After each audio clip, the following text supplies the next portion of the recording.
still looking for...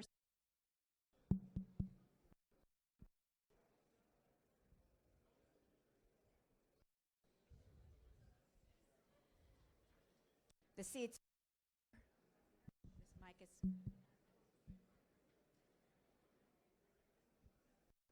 Okay. Can you all hear me? Thank you all for coming today. We have a wonderful turnout. There's over 600 of you in the room today. And I'm thankful for the weather, because if it were sunny, we wouldn't be able to fit in here. So thank you for coming. My mic is going in and out. Before I introduce our speaker, Paul Gross, my father, would like to say a few words.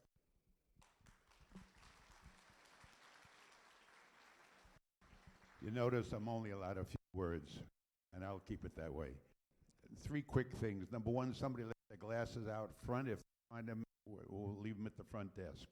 Number 2, the Baba Yar Holocaust by Bullets is January the 26th here in Indian Springs. We're looking forward to all of you returning for that lecture. I'm sure it'll be terrific. And number 3, Holocaust Remembrance Day is January the 27th. So on that day, if you simply pause for a minute and think about those survivors and think about those 6 million that were lost.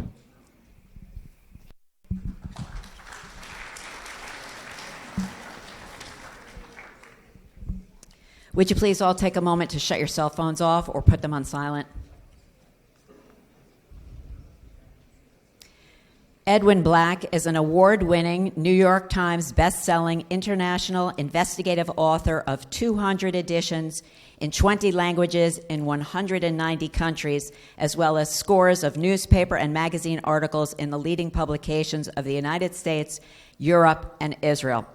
With more than 1.6 million books in print, his work focuses on human rights, genocide and hate, corporate criminality and corruption, governmental misconduct, academic fraud, philanthropic abuse, oil addiction, alternative energy, and historical investigation. Some of his books will be for sale here immediately following the lecture, and Mr. Black will happily sign them for you. Editors have submitted Edwin Black's work 11 times for Pulitzer Prize nomination, and in recent years he's been the recipient of a series of top editorial awards. For his human rights investigations, Black has been interviewed on hundreds of network broadcasts, from Oprah, The Today Show, CNN Wolf Blitzer Reports, NBC Dateline in the U.S., to the leading networks of Europe and Latin America. His human rights works have been the subject of numerous documentaries here and abroad. Many of his books have been optioned by Hollywood for film, with 2 in active production. Black's speaking tours include hundreds of events in dozens of cities every year, from the Library of Congress in Washington, D.C., to the Simon Wiesenthal Center in L.A., to London's British War Museum. He has also testified numerous times on a variety of social justice issues in the U.S. House of Representatives, the European Parliament, the Canadian House of Commons, and the Israeli Knesset. We are thrilled to welcome him to the Gross Family Center. But before I bring him on stage, though, I'd like to mention that we've also arranged for Mr. Black to present 4 more talks for us, both tomorrow and Tuesday, at 2 different public high schools in Palm Beach County.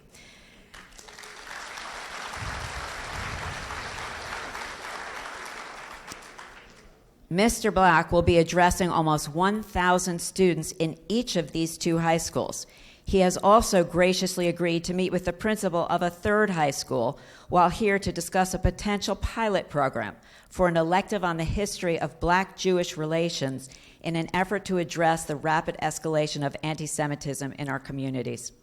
I am so grateful for his participation in these important student programs, and I'm incredibly honored to present Edwin Black.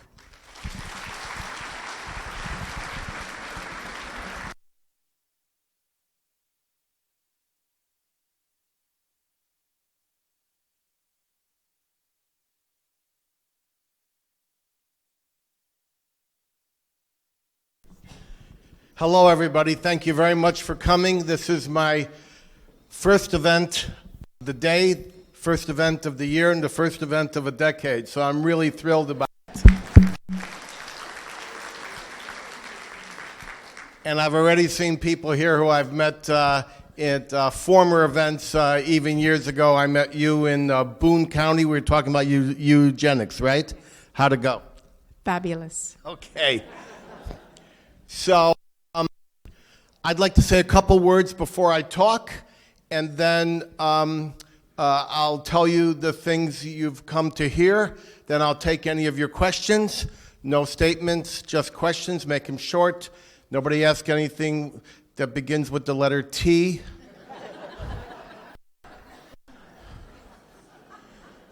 Then I'll get my and autograph any books. You can get them cheaper from Amazon, but then you get Jeff Bezos on the title page. Okay, so first I'll make a couple remarks.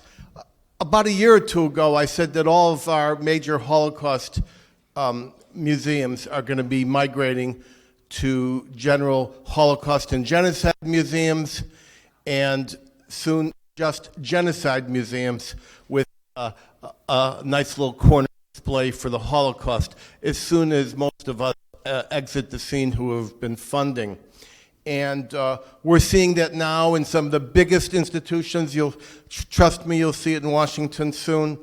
And this means that it is a very, very small number of family foundations who is keeping alive the memory of the Holocaust and what it means, not only for the Jewish people, but for the world, for all peoples, past and present. And the Gross Center is one of those, and I think they're one of the most energetic. I work with some of them, and I want to give them applause.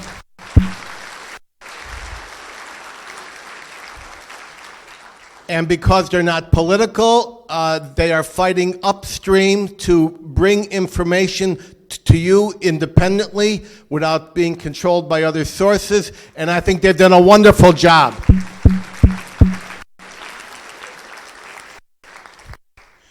Now, why is this day different from all other days? I've been speaking on these topics for 50 years, since my since before the second generation movement started. But this is the first time I've spoken on simple historical Holocaust issues with 8 SWAT team-looking security men in the room. Why are there 8 guys in the room, most of whom are taller than me? And I think you know the answer. The answer is what has happened in recent days, in recent weeks. Recent months is even too far back. So we now are protected, not only in our shulls, but just to talk about Holocaust. And we even have a member here from the ACLU. Are you taking notes? Want to make sure the Growth Center is not doing anything wrong? Okay. Check with me if you need some. All right, so I want to talk to you about how the Holocaust was done and what it was based on. And you'll learn a few things. First, the Holocaust was perpetrated by Hitler and his henchmen, okay? But Hitler had help. I'm going to describe that help. He had help not from the back street. He had help from Wall Street. Okay. Now, let me explain to you about hate. It's at the root of this. Hate cannot be empowered. It cannot get out of the barnyard, out of the back parlor, without one thing: money.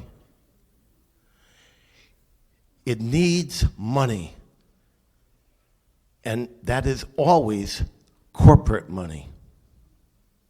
So, there would have always been a Holocaust because the Germans were intent on perfecting waves of successive exterminations against the Armenians, the Bulgarians, the Herreros in German Southwest Africa by proto-Nazis in 1906, the Armenians in 1915, in which they were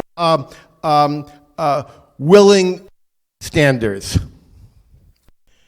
But they wanted to bring industrialization and modern technique and organization to their hate. There always would have been a Holocaust, but the numbers that we know today, this came from 5 American corporations. 5. Now,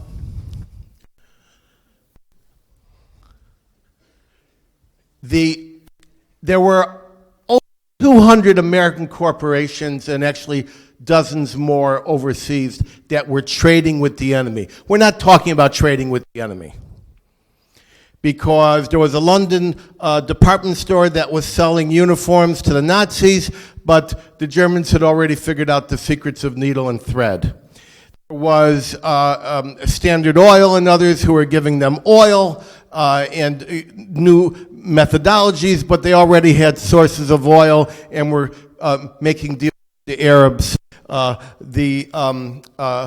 Hajj Amin al-Husseini to get the Iraqi oil supply in addition to what they had in Romania. But there were 5 strategic things they lacked. And I'm going to go through them. The first one doesn't come from some kind of a Ku Klux Klan pickup truck operation in Mississippi. It comes from the Carnegie Institution. It was the Carnegie Institution with its bold human rights record and its 501c3 charitable status that took the concept of eugenics and put it front and center in the United States and transferred it over into Nazi Germany. Now, there had always been racism and a sense of superiority in Nazi Germany, just as there was in the United States, especially since 20 million Germans had transplanted into the United States in the second half of the 19th century. But what eugenics did was medicalize it. And they really said that there's something called Untermenschen, there's subhumans. They invented intelligence testing. You remember it from your early years. Idiot, these were scientific terms. Moron, these were scientific terms. And they believed the best way, and we're talking about 1910, the 19-teens, they believed the best way to make a better human being was to kill off 99% of everyone around them. What they called the bottom 10th. They wanted, because they were so Germanically influenced, and people of elites, professors, progressives, liberals, they wanted to get rid of people who had dark skin, Southern Sicilians, Chinese who had come over from the railroad building, the Mexicans and Spanish who had been taken in the Mexican-American War, in which after 1948 we took over half of Mexican territory, the Jews, Africans, and even white guys with brown hair, Appalachians, hillbillies. Now, I can't go into too much depth about this because I usually give a 2-hour discussion about eugenics itself. But their idea was that they could make a society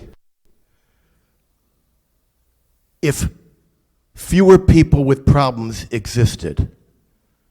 And so they wanted to delete 10% of the American population at a time, the bottom 10th, the 10th before that, after that, the remaining 10th, until there was no one left who resembled themselves. And what did they want? They wanted white, blonde, blue-eyed, Nordic, or Aryan stock.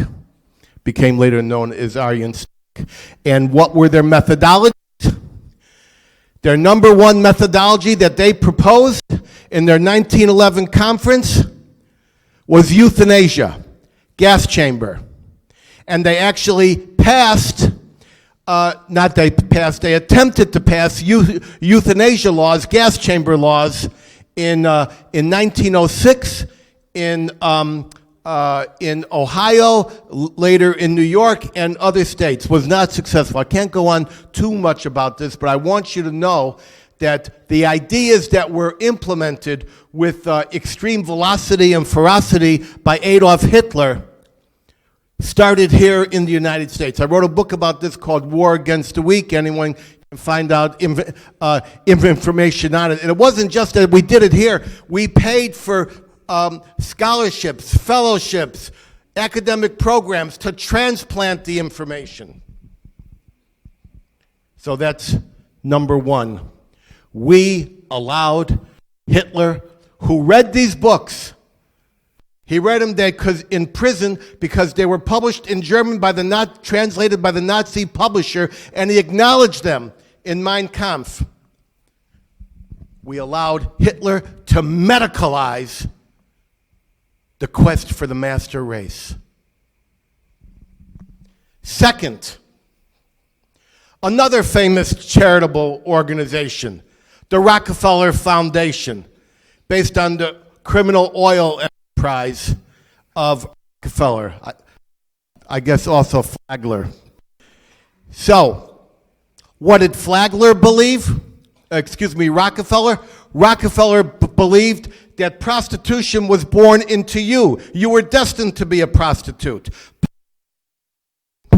Poverty was born into you. You were destined to be impoverished. No matter how good a person you were, your children had the potential, 1, 2, and 3 generations down, to become a bad seed, bad for society, like Mendelian laws of heredity about peas and thoroughbreds. They applied the identical principles. And Rockefeller funded the Nazi doctors, including, just a minute. Thank you. Does this one work? Does this one work? Can you hear me?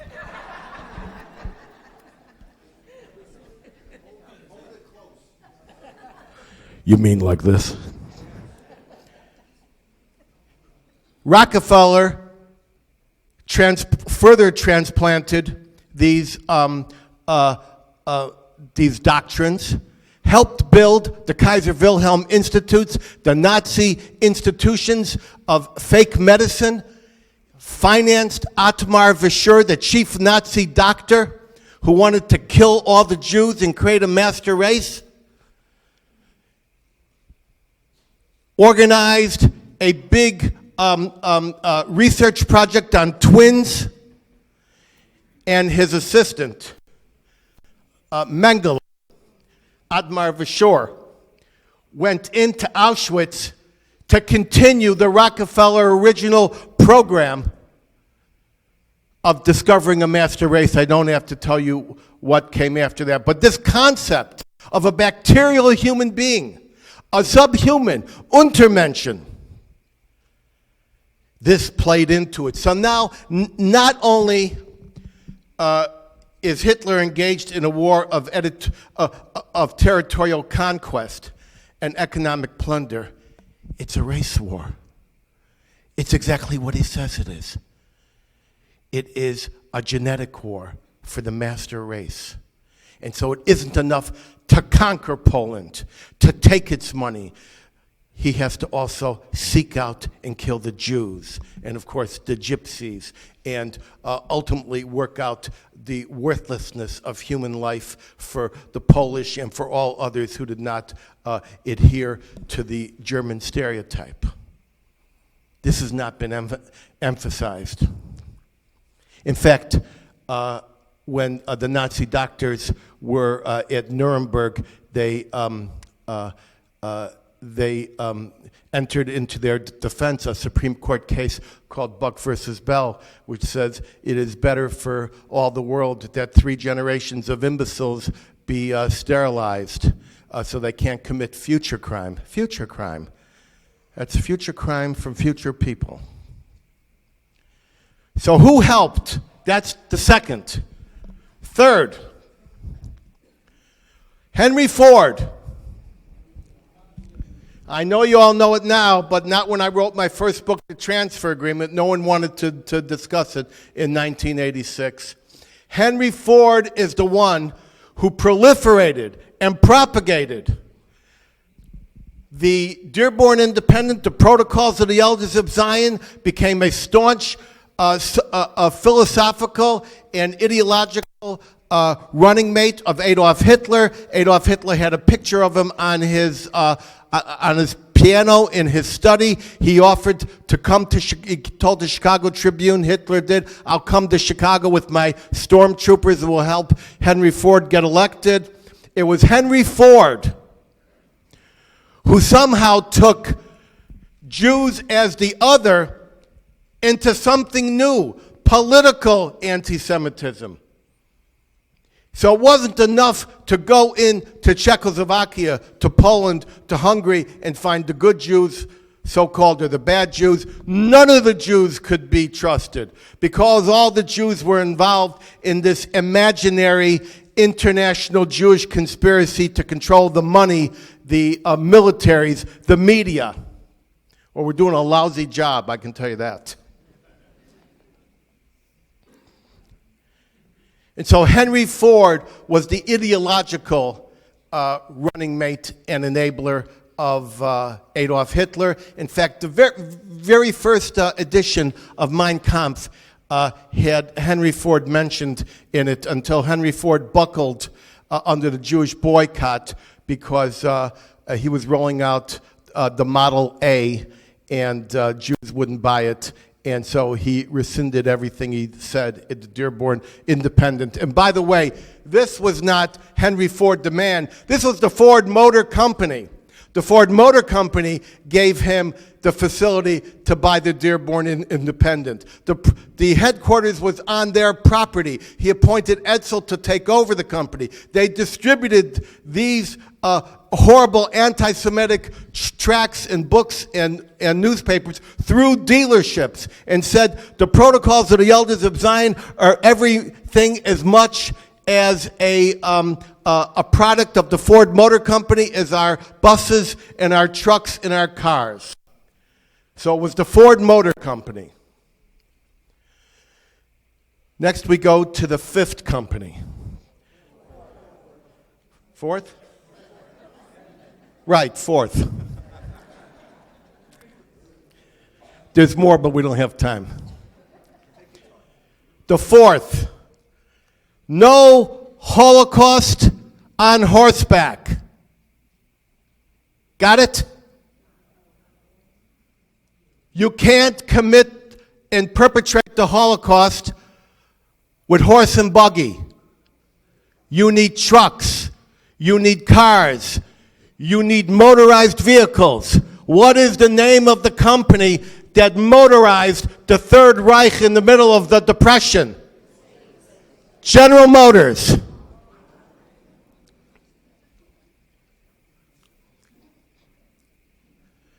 The president of General Motors set up a fake company that appeared to own and operate Opel, which was the biggest automaker and truck maker in Nazi Germany and in all of Europe, but it was actually a sham. All the decisions were being made by the hierarchy of the Nazis, the hierarchy of General Motors in Detroit and New York. So when Adolf Hitler wanted to get motorized, because Germany was a place where they made beautiful museum pieces one at a time, but they had no mass production. So it was General Motors that said, we will give you the secret of automation. You'll be able to bring back your employment. You'll be able to kick out all the Jews. And then, not only will you have vehicles, you're going to need to build something called an Autobahn to get around. And when that's done, you're going to need something called oil. So you're going to have to go to the Arabs to form an alliance with Husseini to get Iraqi and other forms of oil. And that's what he did. Got a special award for it. He got the highest honor from Hitler for foreign service for service to the Reich from a foreign person. And not only did they build the Blitz truck specifically for the Blitzkrieg, they were instrumental in the manufacture of the Ju-88 bomber, Panzer tanks, landmines, torpedo heads. So from land, sea, and air, it was General Motors that enabled the Reich to bring down hell on earth to Europe and eventually even to American servicemen. No military, no motorization, no Holocaust. So, the fifth company. Now, all these other four companies have already told me they're sorry and, let me have hydrogen cars and everything else. But the fifth company was also decisive. And everybody knows I wrote a big book on it. Where did Hitler get the names? IBM. Now, I want to say this as clearly as I can. IBM consciously helped pre-plan and fully organize all 6 phases of the Holocaust directly from its headquarters in New York, micromanaged by its president Thomas J. Watson, and eventually through its overseas subsidiaries. They knowingly facilitated the mass murder of 6 million Jews. They have a big facility in Boca Raton, and tomorrow morning they're not going to call Lauren Gross and object to our remarks. They'll say nothing to her. If you call them, they won't even answer. How'd it work? Well, when Hitler came to power, he knew it would take he wanted to get rid of all the Jews in Germany, all the Jews in Europe, and include identifying, get rid of all the Jews in the world, and this required the resources of a computer. There was no computer at the time, but there was something that IBM had 99% of the market on, and the kids in the school today don't know what that thing is. Every one of you knows what it is, a Hollerith punch card. And the Hollerith punch card was stolen from the Census Bureau by its inventor, Herman Hollerith, who started the IBM company. And they finally got a convicted extortionist, Thomas J. Watson, to head it up. And when Hitler came to power, Watson and his emissaries said to the Nazis, and of course I give a special lecture on this too, so I have to be quite abbreviated, gave a special message to them and said, you want the final solution. We're the solutions company. We can give you any solution you want. And so, what was it the Nazis wanted? There were 6 phases to the Holocaust. The one we knew last century and the one we could see again. Take a note. I'll be at Delray Beach at the end of the month talking about how this could happen again. Identification of the Jews was first. Hitler said, how many Jews are there in this country? We got guys with black hats and with little curls. We got guys who are Jews dressed in 3-piece suits. And we got guys who we know are Jews based on blood, which is what we care about based from the Carnegie Institution definition. who are going to Catholic and Lutheran churches. So it was IBM who hired thousands of people to go door to door and do a national census and have all those cards brought into one warehouse in Alexanderplatz. And day and night, they punched them up. And in column 1, they punched your religion. Are you a Jew? Are you a Muslim? Are you a Christian? Are you a Lutheran? Column 2, your race. Are you white? Are you black? Are you Asian?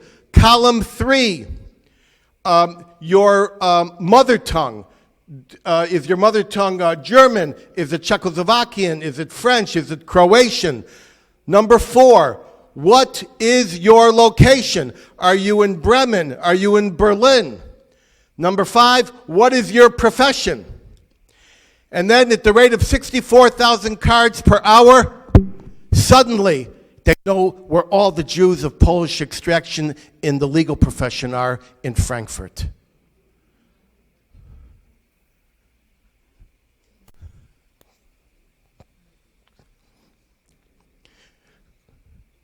Step 2. All right, we know where all the Jews are because we got them in the Census Bureau, and we got them not only in the Census Bureau, but in the National Health. We've got them in the Labor Service. We got them all over the place. Step 2, exclusion. Go through all the bar associations, the medical associations, the academic roles, the military, the commercial. Take those names, run them against the Jewish list, and exclude the Jews from their professions, from their ownership, from their entitlement. They're out of society. Step 2. Step 3. You're already seeing how this could happen again.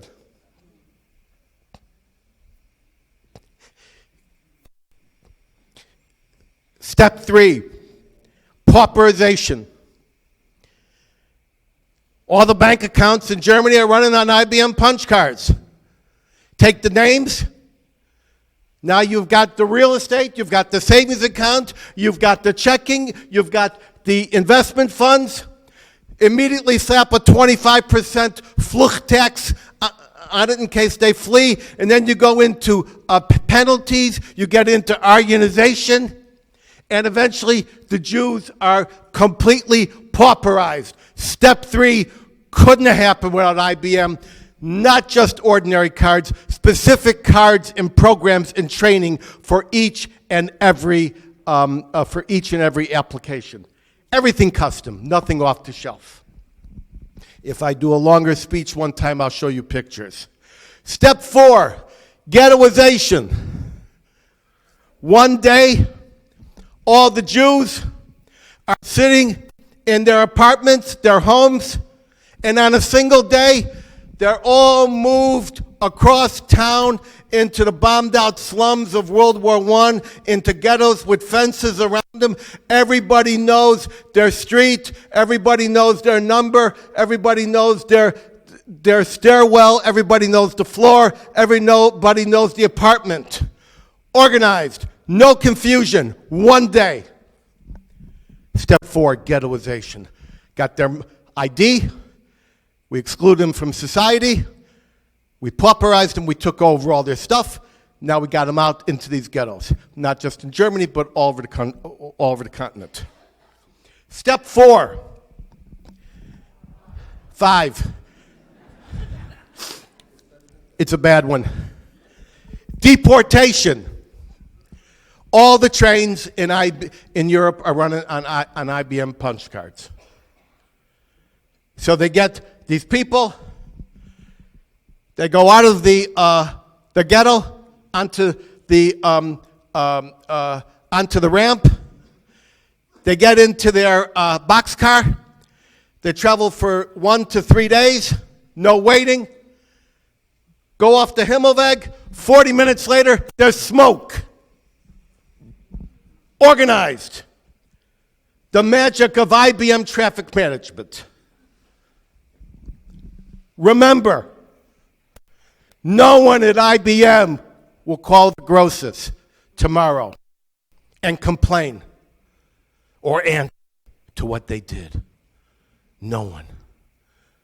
And they haven't for 20 years. And then the final step, extermination.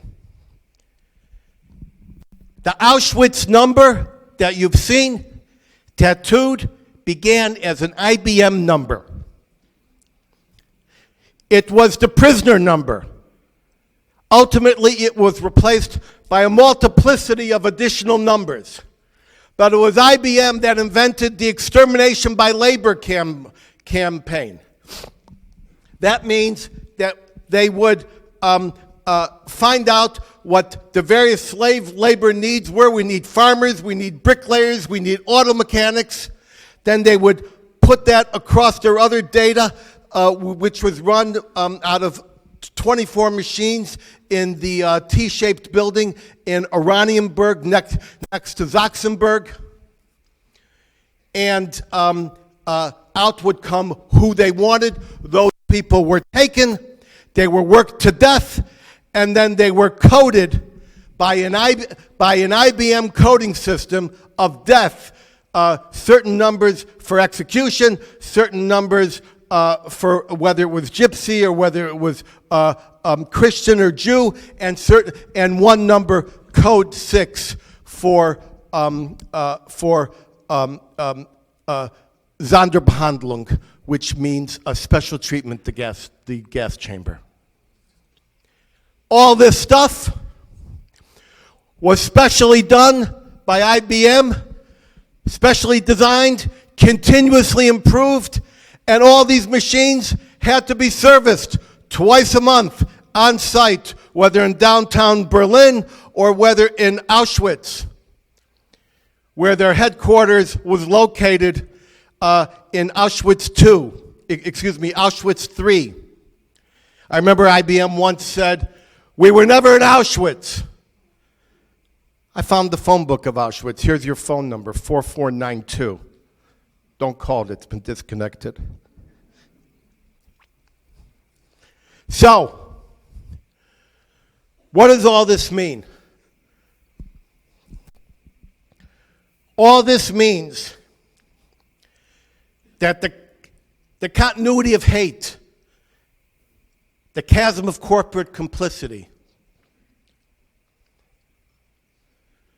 means everything to whether or not the smallest thing, the identification of people, the exclusionary activities, will rise up into true hate mechanisms. Verbal hate always results in violent hate. Words of violence go to acts of violence. And it also means that when we say never again, we mean that never again should America or any country, China, Germany, Iran, any country, use its technology and its business prowess to afflict innocent civilians. Thank you very much.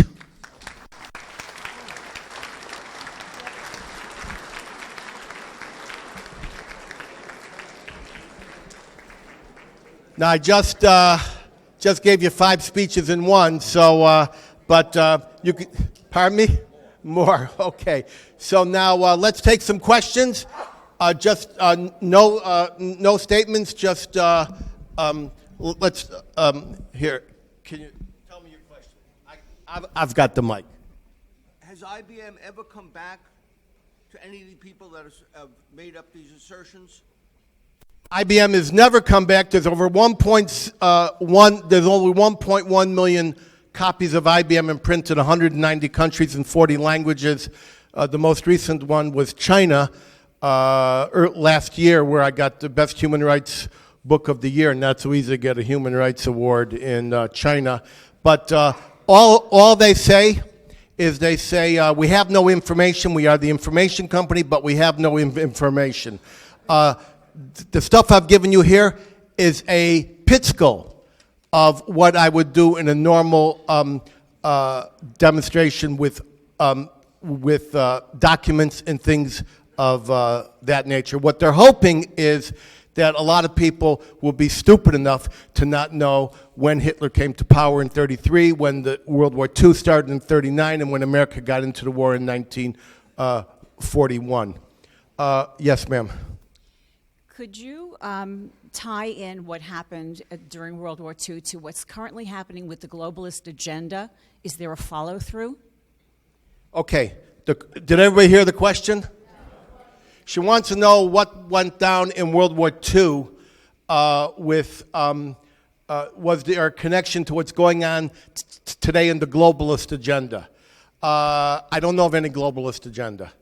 There are numerous globalist agendas, but basically there are people, movements, corporations, ideologues who are all trying to control the world or part of the world, and even the Nazis didn't think they could control the whole world by themselves. They tried to split it up between Italy and Japan. So, but what happened in World War II is happening again now. How easy is it to be identified? How easy is it to go into our new exclusion class? Somebody says the wrong thing, makes the wrong remark, makes a joke that's not right. All of a sudden, he's segregated into an algorithm ghetto, okay, where he is shunned, and he can get up on his rooftop and he'll have a zombie account. And we are fast headed toward that. And one of the reasons we're fast headed toward that is because your generation and mine failed to do their job raising our kids to understand the real history, what anti-Semitism means, what Holocaust impact is. I even spoke to a very wonderful person in this room a few minutes ago. He says, well, I opposed Holocaust education because in this state, because why not just plain old genocide? Why not just genocide? Why just the Jews? And I said, that's like opposing education on slavery when American slavery was just a fraction of the worldwide slavery. What we talk about when we talk about anti-Semitism is not about our agony, but someone else's, not yet born, not yet victimized. We would like to see it stop before it gets started. That used to happen when guys like Abe Foxman were running the ADL. That's not happening now because we're too busy fighting with each other. Okay? No more fighting. No more fighting. And that goes for the Federation. Knock it off. Let these people talk about the Holocaust without interfering. Okay? All right, who else has got a question? Right over here. Hi, how you doing? How's it going? Excellent. Don't touch the mic. Okay. I just wanted to ask you what's happening more and more, and what worries me is the International Criminal Court in The Hague, and seeing and Bensouda's persecution about only centered on Israel as a criminal. Okay, she wants to know about the ICC, the International Criminal Court, not to be confused with the Interstate Commerce Commission, which doesn't exist. And not to be confused with the real court, because the ICC ain't a real court. The International Criminal Court was invented at the end of the last century by a bunch of European colonizers who have never answered for why they cut off babies' hands in the Belgian Congo for not producing their fair share of rubber and things of that nature. Was subject to something called the Statute of Rome, and so they're going to try everybody else, but they've never answered for the Herero genocide in Southwest Africa and the Congo and many, many other types of inhumane activities. So only people who signed on to that treaty are under its governance. So the United States is not under its governance. So she wants to know if Israel was being targeted. The answer is yes, Israel is being targeted because they took a non-state actor, Palestine, which has observer status, and allowed it to sign the treaty, and which they had no right to sign. So, but it's also political activity. The ICC will only try in the absence of a true juridical and justice process in the home country in question. So if there is a country and there was a My Lai and it's being tried, it's being investigated, there's not a whitewash involved, then they can't get involved. That they also stand back from political activities. You should not think this is a real court, because when you commit murder in Florida, you don't have a choice about whether you're going to be governed by Florida law. You don't have to sign on to Florida law before you're governed by it. So when when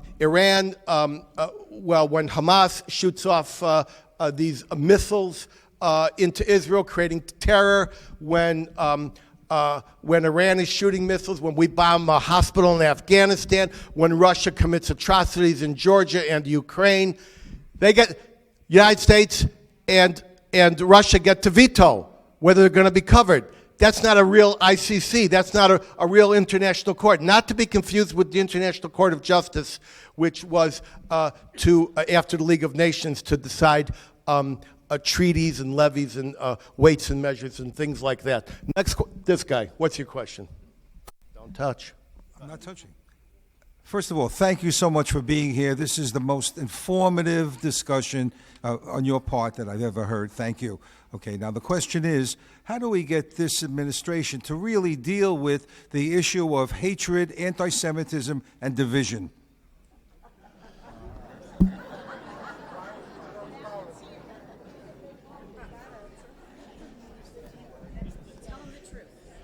The truth? He can't handle the truth. No, we can't. All right. I'm part of a special group, and I monitor hate acts in the United States the moment they happen anywhere in the United States.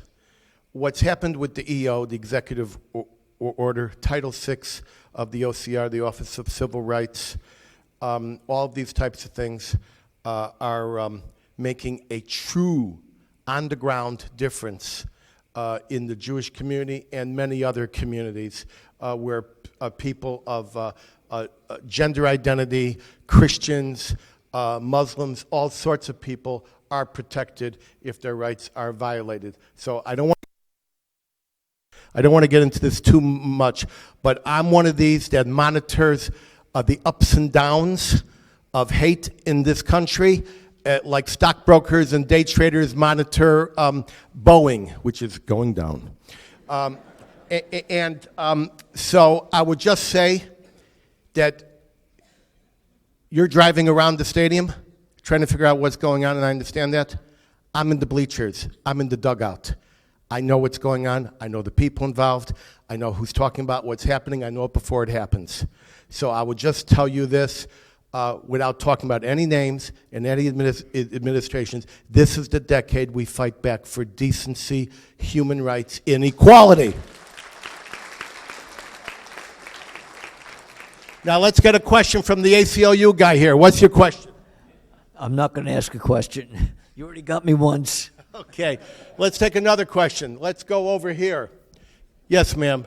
Hi, how are you? Hi, during the government under FDR, were they aware of what was going on, specifically Ford and GM and what IBM was doing? Were they aware of their part in what the Nazis were composing? All right, the question is, was the FDR aware of what was going on in with these big companies at the time? And I know that I was raised with this phony baloney idea that FDR was a helper to the Jews, and that's not true. And it's more than just not bombing Auschwitz. So I will say this. Not only were they aware of it, they were aware before it happened. Every time Watson went to Germany about once a year, and when Watson got the first Adolf Hitler Eagle with Sash Award in a giant banquet in 1937, They always sent an advance note to FDR, congratulate me, I'm going to meet with Herr Hitler, I'm going to meet in Germany, I'm here and there. When they had to type their secret memos, they went to the U.S. Embassy. When they needed to move 24 punch card machines out of Poland, which was at that time under the Blitzkrieg, the commercial attaché in the U.S. Embassy in Berlin arranged for it and got them passes so they could be moved to Romania. They knew it all. They knew it all times. FDR's big popular base was not Stephen Wise and the Eastern Europeans. It was upstate New York.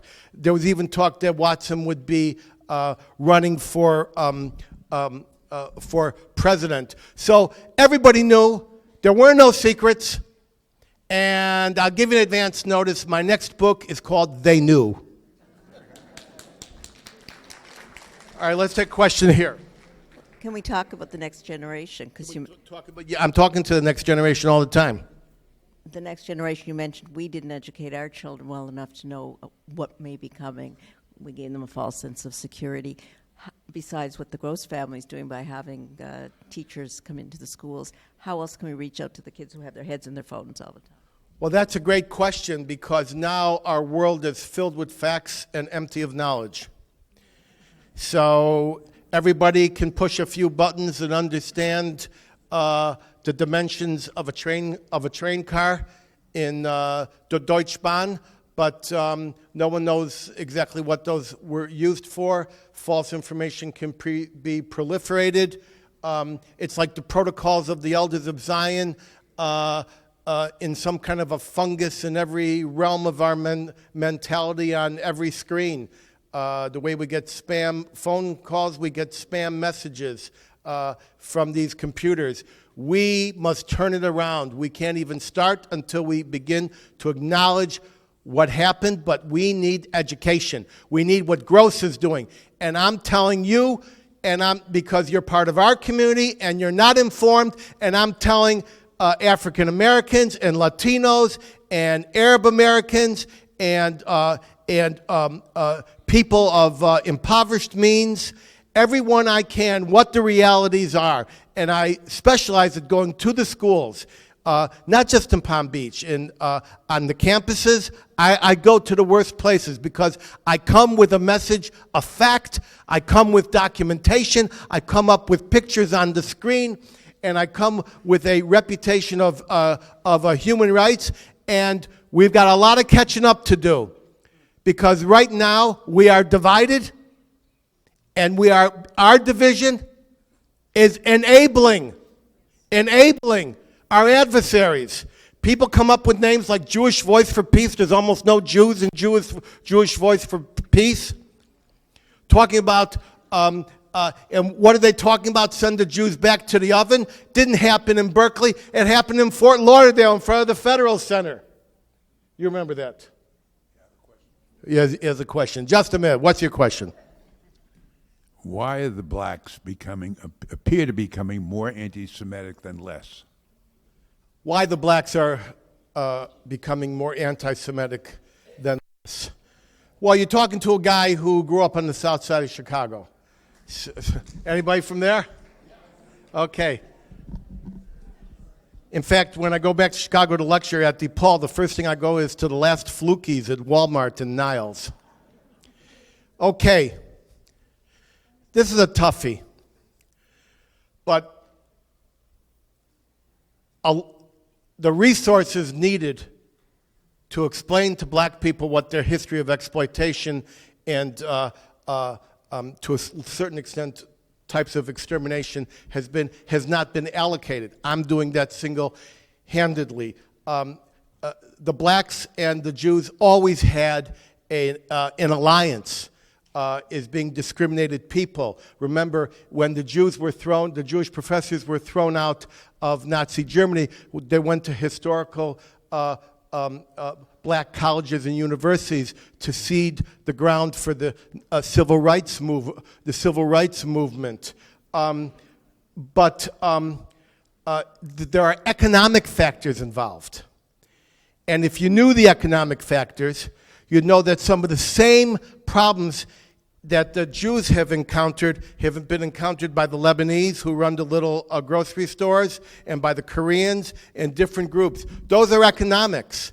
And what the black community has been left out of the human rights discussion.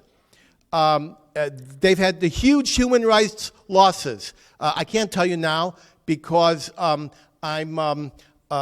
got to wrap it up. But I will tell you, 388,000 Africans were kidnapped into the United States with a 10% more mortality rate in the Middle Passage. That's when they were in the boats going across the Atlantic. There were 15 million kidnapped by the Arabs for 1,000 years before that in something called the Arab slave trade with a 70% mortality rate. They even invented countries called Sudan, which means black man, and Zanzibar, which means city of the black people. And it was that enabled, it was the destruction of Europe that enabled colonial forces in the scramble of Africa in 1888 to come down and grab the Congo, and the French and the Spanish and the Dutch to grab all of these different places. There's history involved. And it's not just about, well, let's give these guys 40 acres and a mule. We have to educate what the realities are. And there are people who have deliberately widened the division with the black community, who are our traveling partners. Deliberately. You're talking to a guy, me, who has personally interviewed Louis Farrakhan, Bishop Tutu after the Nobel, Harold Washington, numerous times Jesse Jackson, each time 5 minutes longer, and many others. I've been involved in these. This is a topic of mine for the last 50 years. There are people who work on using apartheid in Israel, which there is no apartheid in Israel, as a means, let's hear it, as a means of using a word from an uninformed person to make them think that we're practicing apartheid. For heaven's sakes, they can't even get an election going without the third most powerful Arab party figuring out who's going to do what and who's going to do another thing. BDS is an anti-Semitic, anti-Jewish operation.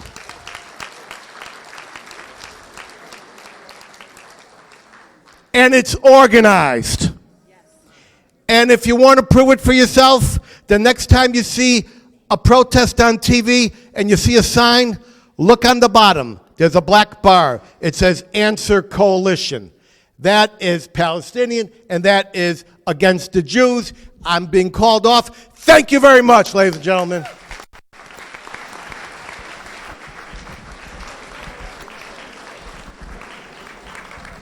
I'd like to give another round of applause, please, for Mr. Black.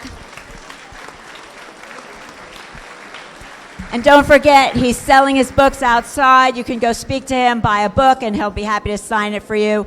We hope to see you back in 2 weeks for Irving Berkowitz on Bobby R. Thank you.